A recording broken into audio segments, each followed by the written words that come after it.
NMAX, TechMax. Maglilinis tayo ng panggilid. Paano maglinis ng panggilid? Basic lang naman. Parang same lang naman sa dati. Tuluwagan nyo yung mga tornilyo. Tapos ingatan nyo kasi merong speed sensor cable yan dito sa likuran. Dito sa likod nito. Pakita ko sa inyo mamaya pag nakalastong plastic. So pag natanggal mga sir, ito may makikita kayong mga 8 yan. 8 dito, 8 rito, paikot. Tapos meron pang isa na allen dito, yung para sa speed sensor. So natanggal nyo yung allen na to, ma-access nyo yung isang 8 roon sa likod.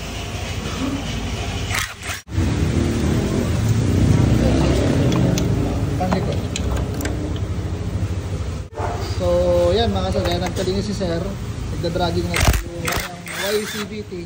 Bakit nagda-dragging? Kasi nag-overheat na yung bell niya. NMAX Aerox na version 2 na bell, pasok yan dito mga sir. Ito yung special tool natin para hugutin yung primary na pulley. Pero pag wala kayong ganito, pwede nyo naman talagang hilahin. So, pero ito for example, yan. Ito, papasok na sa gitna. Tulak na lang. Tapos, dahan-dahan yung hihilahin yung pulley. Makikita nyo yung bushing na yon, maglalak yung pulley dun eh. Pak. Tapos ito, ilagay nyo yan dito. Lalagyan natin itong plastic na to. Yan. Ang goal nun mga sir, nakita nyo itong kulay puting grasa na to. Yung grasa na yan. Yan yung pinoprotektahan itong kulay puti na to. Kasi pag wala yung kulay puti na yan, pwedeng kumalat yung grasa. Sayang kasi yung grasa. Expensive yung grease na yun. Yun lang talaga yung purpose niyan. Pero for example, wala kayo nung tool na to. Yan lang ha. Huwag natin.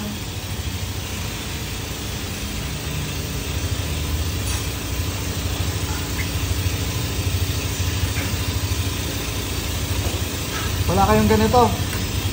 Tapos magtatapang-tapangan kayo. Pwede pa rin naman. Hilahin nyo lang hanggang dito. Sagad nyo yung pulley hanggang dito. Tapos saka nyo hilahin. Para hindi kumalat yung grasa sa loob. So yan, pwede pa rin kayo maglinis ng panggilid kahit wala kayong ganito. May makikita kayo na tatagas na langis. Normal yan na may tatagas na langis kasi ito na yung engine eh. So ang ginagawa lang natin, maglagay lang kayo ng basahan dito tapos maglinis kayo gamit CVT cleaner.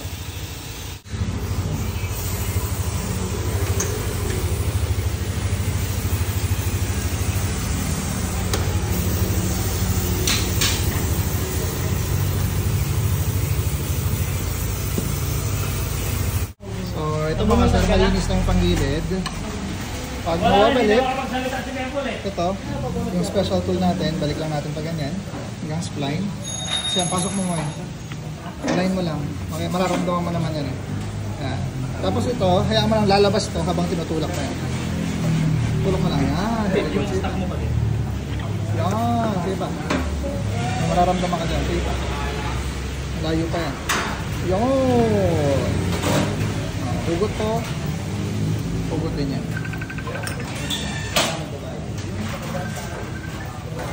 Ayan, natawid na yung pulley.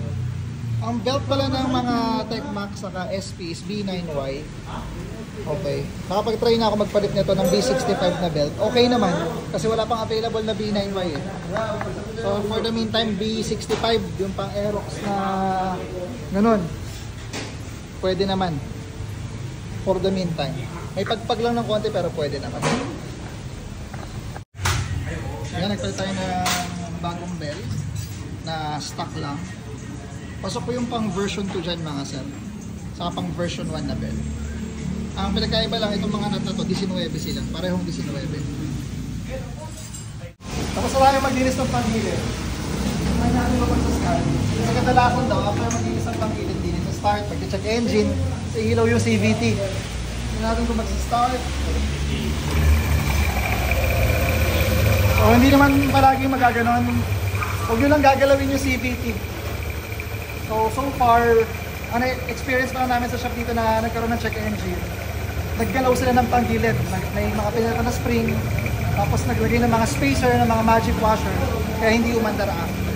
So ito naman, kahit walang tool, pwede naman. Pero at least dito sa shop natin, dito sa Speed of the Ranch, Kung saan mag-check engine yung mga ganitong unit, meron tayong pang-diagnostic tool. Lalabas ko rin para makita nyo. Ito mga sir, papakita ko naman sa inyo. If ever na magkaroon ng problema, meron tayong diagnostic tool na ginagamit. Ayan, ito yung transmission system. Kaya natin pasukin. Pwede yan makita yung live data. Ito kasi yung mga motor na to, kapag ginukon yung motor, dapat itong value na to is nasa 1516. Okay? So start nga natin, Kuya Ali.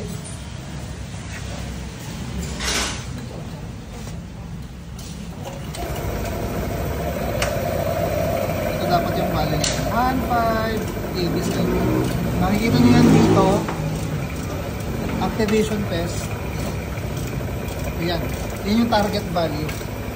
1666. Ngayon, kapag lumayo yan sa value na 1666, doon magkakaroon yan ng check engine. So ngayon, ang live data natin is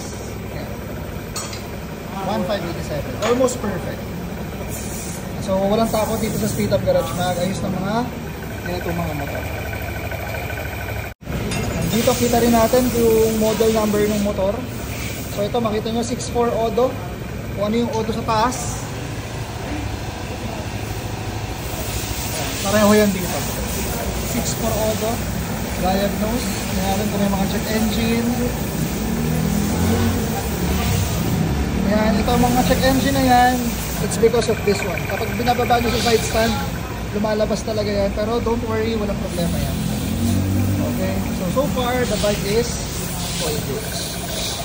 So that's it, master. Sa paglinis ng mga YECVT, kung malilinisan nyo lang naman at hindi kayo magkakalikot, hindi kayo magpapalit ng mga springs, hindi kayo magpapalit ng mga kung ano-ano doon sa panggilid, wala kayong magagawang mali.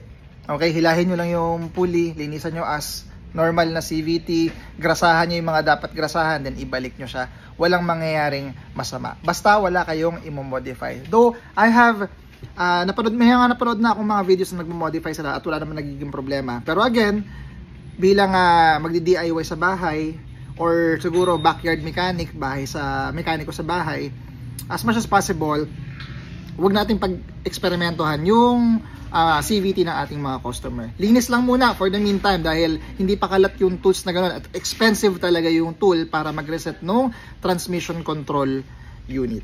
And hassle talaga sa customer na nagpalinis ng panggilid, after magpalinis ng panggilid ayaw nang umandar. So, yun lang. Para sa akin, advice lang naman. Nasa sa inyo kung gusto nyo i-modify, nasa sa inyo kung gusto nyo magpalit ng mga springs, pwede naman as long as walang magiging problema. So, that's it mga sir. Yes, sir.